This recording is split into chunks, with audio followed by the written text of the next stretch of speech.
Hello यार नमस्ते सबैजनालाई। म चाहिँ रोहित विश्वकर्मा। बिहानै उठेर कहाँ हिँड्यो भनेर भन्नुभएको। मम्मीले चाहिँ बारीमा घाँस ल्याउन आइज बाबु भनिसकेपछि म चाहिँ जाँदै थिएँ घाँस ल्याउन।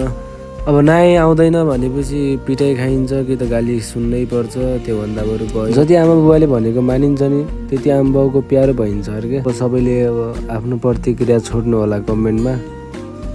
बारीमा पुगेको त बारीमा त दोजर लागिरहेको कसको बारीमा रहेछ भनेर हेर्न गएको त हाम्रै बजैको बारीमा रहेछ।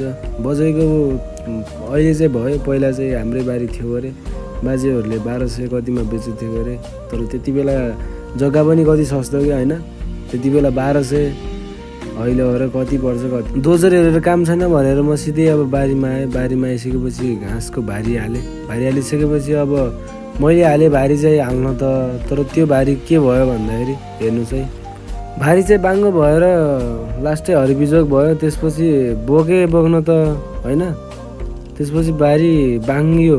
त्यसपछि भारी बाङ्गिसकेपछि भारी खस्यो क्या। त्यसपछि मम्मीलाई बाँध्न पठाएँ। त्यसपछि मम्मीले एकदम मिलाएर बाँधिसकेपछि अनि पारीको बारी त जोतेर चाहिँ भ्याइयो, तर यो भरि चाहिँ जोतेर भ्याइएको छैन कि अझै।